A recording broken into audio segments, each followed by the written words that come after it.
minha liberdade, na clareza da minha consciência,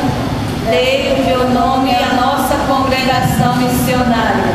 e quero lutar constantemente para que a lei desta comunidade religiosa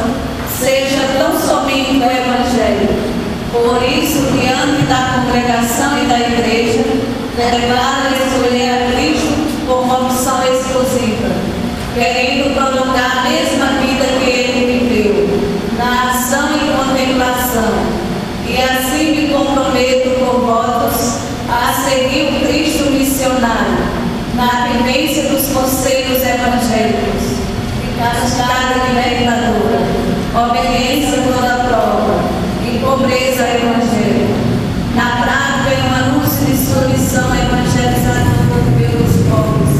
e com a graça de Deus Pai, quero viver com alegria e fidelidade esta minha consagração religiosa, segundo as